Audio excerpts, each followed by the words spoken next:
গতকালকে দুটো ইম্পর্টেন্ট ঘটনা ঘটেছে, আপনারা দেখেছেন। একটা হচ্ছে বাংলাদেশে জুলাই আগস্টে যে সংগঠিত মানবতা বিরোধী অপরাধ এবং যে হত্যাকাণ্ড ঘটেছিল নিষ্ঠুরতম পন্থায়, সেটার ব্যাপারে জাতিসংঘের একটা ফ্যাক্টস ফাইন্ডিং মিশন কাজ করেছিল এবং তারা পরশু রাত্রে তাদের প্রতিবেদনটা প্রকাশ করেছেন। সেই প্রতিবেদনে তারা সুস্পষ্টভাবে উল্লেখ করেছেন যে শেখ হাসিনা এবং তার সুপিরিয়র রেসপন্সিবিলিটির আন্ডারেই বাংলাদেশে জুলাই আগস্টে গণহত্যা সংগঠিত হয়েছিল, মানবতা বিরোধী অপরাধ সংগঠিত হয়েছিল।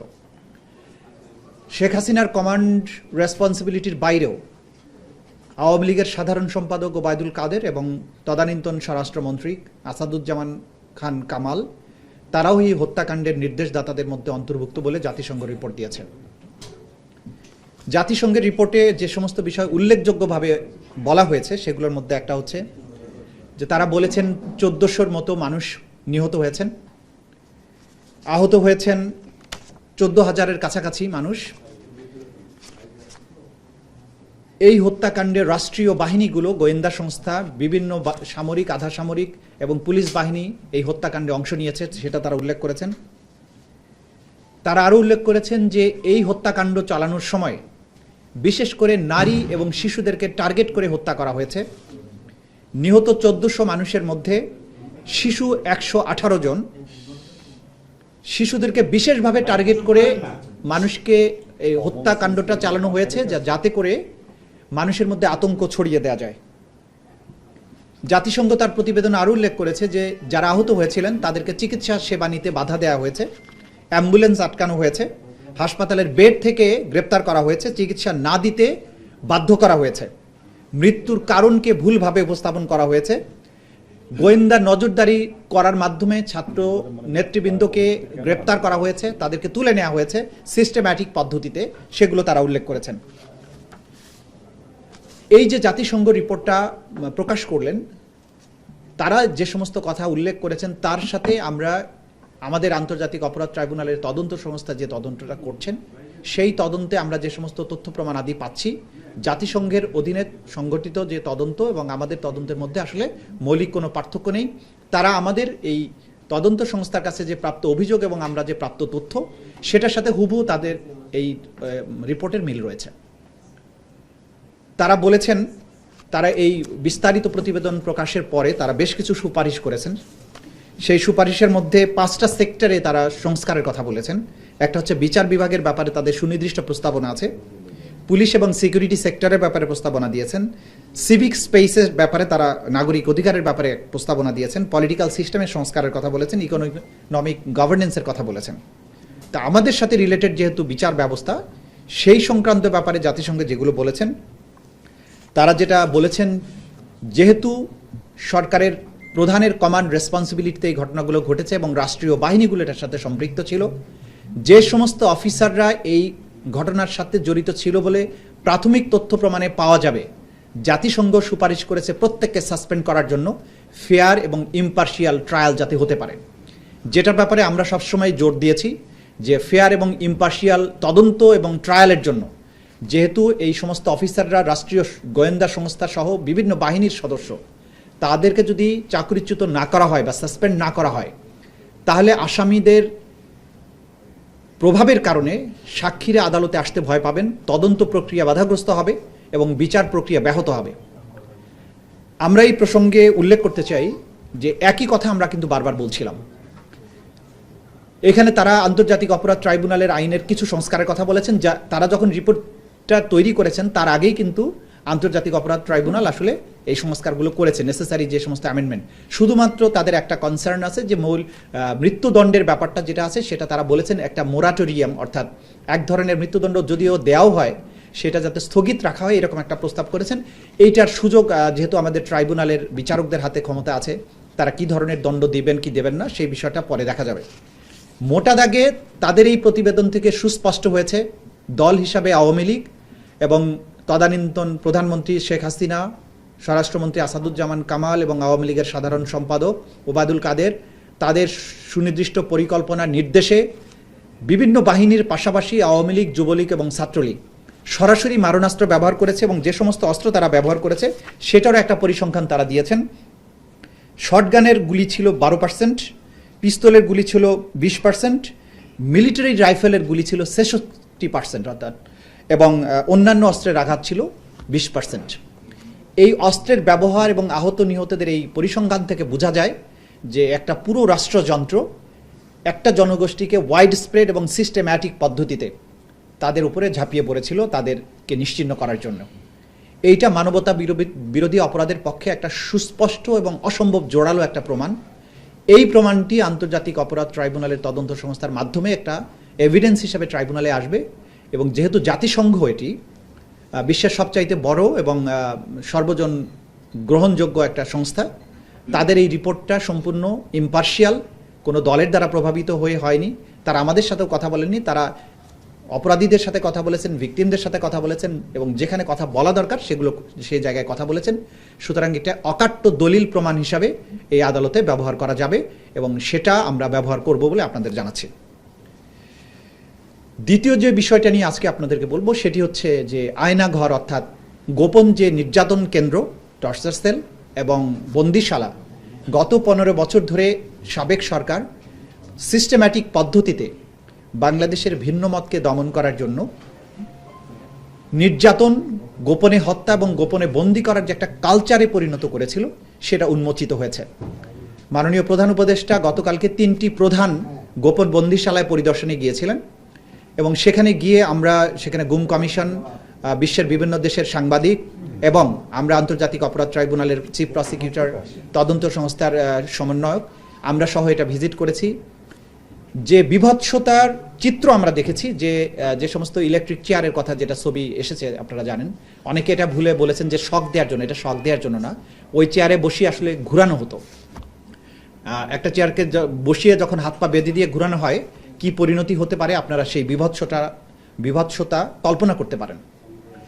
একটা মেয়ে, নারী ভিকটিমের কথা আমরা শুনেছি, তা একটা 11 বছরের মেয়ে, তাকে তার মা সহ গ্রেপ্তার করা হয়েছিল, তুলে নেওয়া হয়েছিল। আসলে তার মাকে তার সামনে হাত করা বেঁধে পুলিশ সদস্যরা তাকে নির্যাতন করেছে, কান্নাকাটি করেছে। সে মোটা ছিল, তার ভেতরে হাত করাটা কেটে মাংসের মধ্যে বসে গেছে। 11 বছরের বাচ্চাটা পাশেই একই জায়গায় বেঁধে রাখা হয়েছে, চোখ বেঁধে রাখা হতো। বাথরুম করতে গেছে, হাত করা খুলে দেয়নি মহিলা, তার মেয়ে 11 বছরের মেয়ে তখন তাকে সাহায্য করেছে, তার হাত করাটা খুলে দিয়েছে। একটা 11 বছরের বাচ্চা সহ একটা নারী রেহাই পায়নি, পুরুষ সদস্যরা তাকে নির্যাতন করেছে, এবং ওই মা আজও ফিরে আসেনি। আমরা ধারণা করছি তাকে হয়তো হত্যা করে তার লাশ কোথাও ভাসিয়ে দেওয়া হয়েছে। সেই মেয়েটা কিন্তু আইডেন্টিফাই করেছে কোন জায়গায় কোন কর্নারে তাকে রাখা হয়েছিল, কিভাবে তাকে নির্যাতন করা হয়েছে দেখিয়েছেন। 3টি ডিটেনশন সেন্টারে বন্দিরা যারা ছিলেন তাদের মধ্যে উল্লেখযোগ্য 2জন বা 3জন করে বন্দিরা গিয়েছিলেন। তারা আইডেন্টিফাই করেছেন কোন জায়গায় তাকে বেঁধে রাখা হতো, কোন বাথরুমে তাকে নেওয়া হয়েছে, কি কি যন্ত্রের সাথে তাকে টর্চার করা হয়েছে। আমরা যেটা দেখেছি যে এই টর্চার কেন্দ্রের ব্যাপক আলামত বিনষ্ট করা হয়েছে। নির্যাতনের জন্য যেখানে তাকে আটকে রাখা হতো, ঝুলানো হতো, সেগুলো ভেঙে ফেলা হয়েছে। অনেক আলামত আমরা জব্দ করেছি। ইলেকট্রিক শক দেওয়ার ব্যবস্থা ছিল, চোখ বেঁধে রাখা হতো। 3 feet by 3 feet, 2 feet by 3 feet cell, সেগুলো প্রধান উপদেষ্টা দেখেছেন, তিনি নিজে ঢুকেছেন সেগুলোর ভেতরে। অর্থাৎ একটা মানুষকে পৈশাচিক পদ্ধতিতে কত নির্মমভাবে নির্যাতন করা যায়, এই বন্দিশালাগুলো ভিজিট না করলে একজন মানুষের পক্ষে বিশ্বাস করাটাই কঠিন ছিল। আমরা যেটা বারবার বলেছি যে এই নির্যাতন কেন্দ্রগুলো ছিল, এবং যারা এর সাথে সম্পৃক্ত তাদেরকেই কিন্তু আমরা গ্রেপ্তারের জন্য বা এই বিচারের জন্য মুখোমুখি করতে চাই। এই দুটো তথ্যের পাশাপাশি আমরা যেটা বলবো যে অনেক কর্নার থেকে নানান ধরনের আর্গুমেন্ট করার চেষ্টা করা হচ্ছে যে বিভিন্ন আইন শৃঙ্খলা রক্ষাকারী বাহিনী, নিরাপত্তা বাহিনীর বিচার কি তাদের নিজস্ব আইনে করা যায় কিনা। আপনাদেরকে সুস্পষ্টভাবে বলতে চাই, আন্তর্জাতিক অপরাধ ট্রাইব্যুনাল আইন 1973 সেটি সংবিধান দ্বারা সংরক্ষিত এবং প্রোটেক্টেড। এই আইনটি বাংলাদেশের সকল আইনের উপরে তার বিশেষ মর্যাদা আছে। এই আইনে মানবতা বিরোধী অপরাধ, গণহত্যা, যুদ্ধ অপরাধ, এই সমস্ত আন্তর্জাতিক আইনের অধীনে যেসব অপরাধ আছে তার বিচার করা যায়। বাংলাদেশের সেনাবাহিনীর আইনে, বিডিআর বলেন, বিজিবি বলেন, র্যাব বলেন, কোনো আইনই গণহত্যা, মানবতা বিরোধী অপরাধের বিচার করার কোনো ব্যবস্থা রাখা হয়নি। এবং সুপিরিয়র রেসপন্সিবিলিটি এবং কমন রেসপন্সিবিলিটির কোনো বিচারও কিন্তু এইসব আইনে করার সুযোগ নেই। সুতরাং যারা এই সমস্ত অপরাধ বাহিনীর মধ্যে থেকে অপরাধে সম্পৃক্ত ছিলেন তাদেরকে বিচার করার একমাত্র উপরে তার বিশেষ মর্যাদা আছে। এই আইনে মানবতা বিরোধী অপরাধ, গণহত্যা, যুদ্ধ অপরাধ, এই সমস্ত আন্তর্জাতিক আইনের অধীনে যেসব অপরাধ আছে তার বিচার করা যায়। বাংলাদেশের সেনাবাহিনীর আইনে বিডিআর বলেন, বিজিবি বলেন, র্যাব বলেন, কোনো আইনই গণহত্যা, মানবতা বিরোধী অপরাধের বিচার করার কোনো ব্যবস্থা রাখা হয়নি। এবং সুপিরিয়র রেসপন্সিবিলিটি এবং কমান্ড রেসপন্সিবিলিটির কোনো বিচারও কিন্তু এইসব আইনে করার সুযোগ নেই। সুতরাং যারা এই সমস্ত অপরাধ বাহিনীর মধ্যে থেকে অপরাধে সম্পৃক্ত ছিলেন তাদেরকে বিচার করার একমাত্র উপযুক্ত ফোরাম হচ্ছে আন্তর্জাতিক অপরাধ ট্রাইব্যুনাল। যারা এই আইনে এখানকার মামলায় যাদের বিরুদ্ধে গ্রেপ্তারি পরোয়ানা জারি করা হয়েছে, আমরা রাষ্ট্রকে, আইন শৃঙ্খলা রক্ষাকারী বাহিনীকে বলবো নির্দ্বিধায় যে সেই আদালতের আদেশগুলো তারা যাতে পালন করেন, এবং সকল বাহিনী, সকল ব্যক্তিকে আমরা অনুরোধ করব যে একটা রাষ্ট্রের বিচার ব্যবস্থাকে সাহায্য করা আপনাদের দায়িত্ব, এবং কোনো ব্যক্তি বা কোনো প্রতিষ্ঠান কখনো রাষ্ট্র এবং জনগণের উপরে হতে পারে না। কোনো ব্যক্তি আইনের ঊর্ধ্বে হতে পারে না। জাতিসংঘ খুব ক্লিয়ারলি বলেছেন যে এই সমস্ত যারা ক্ষমতাসীন বিভিন্ন পদে অধিষ্ঠিত থেকে অপরাধ করেছেন তাদেরকে যাতে সাসপেন্ড করা হয়, আমরা এটার সাথে একমত। আমরা মনে করি যাদের বিরুদ্ধে সম্ভাব্য যারা অপরাধী, যাদের বিরুদ্ধে আমরা তথ্য প্রমাণাদি পাচ্ছি, যাদের বিরুদ্ধে ওয়ারেন্ট ইস্যু হচ্ছে এবং ওয়ারেন্ট ইস্যু ছাড়াও যাদের ব্যাপারে প্রাথমিক তথ্য প্রমাণ পাওয়া যাচ্ছে, আমি সরকারের কাছে অনুরোধ করব জাতিসংঘের এই তথ্য অনুযায়ী সেই ব্যাপারে যাতে সরকার পদক্ষেপ গ্রহণ করেন। এবং আপনারা ইতিমধ্যে জেনেছেন, সরকারও বলেছেন যে তারা জাতিসংঘের রিপোর্টকে স্বাগতম জানান, সেটার ভিত্তিতে যথাযথ পদক্ষেপ নেওয়া হবে আমরা আশা করছি।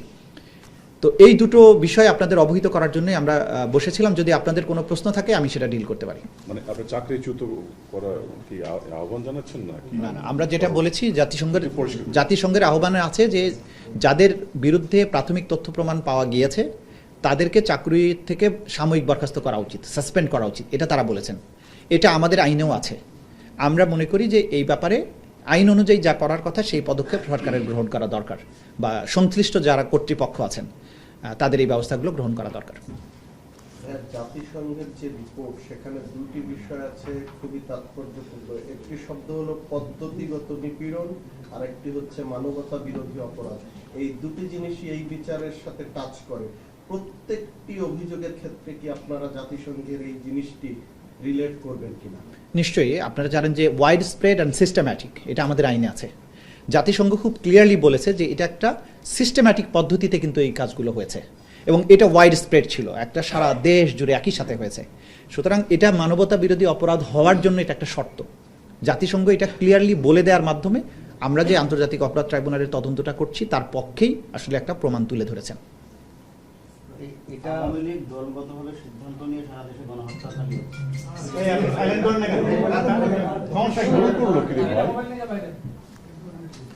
জি জি, প্রশ্নটা বলেন।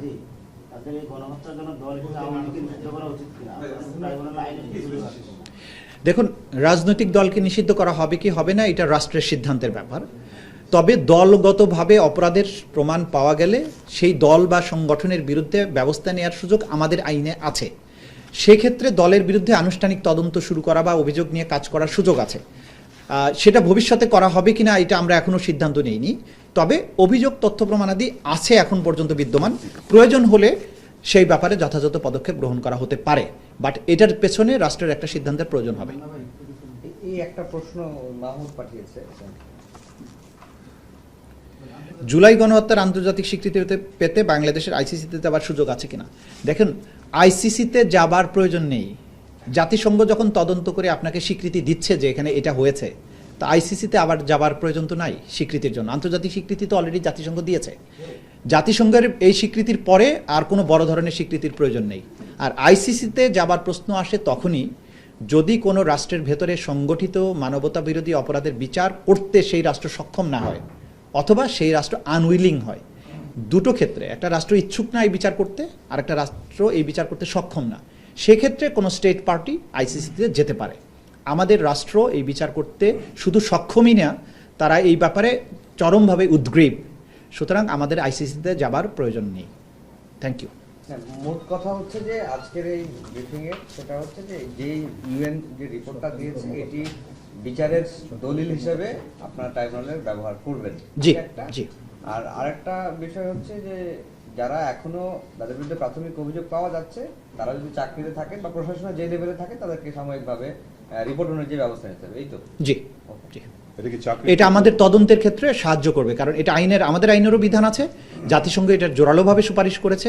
সুতরাং জাতি বিচার দেখতে চায় এবং সুষ্ঠু এবং নিরপেক্ষ বিচার করতে হবে আমাদেরকে, শুধু বিচার যেন তেন উপায়ে নয়। সেই সুষ্ঠু এবং নিরপেক্ষ তদন্তের সাথে যা যা করা দরকার সেটা করা উচিত প্রত্যেকেরই। এবং সবাইকে আমরা যেটা অনুরোধ করছি যে যার জায়গা থেকেই সবাই সহযোগিতা করবেন, কারণ রাষ্ট্র দেশ সবার উপরে।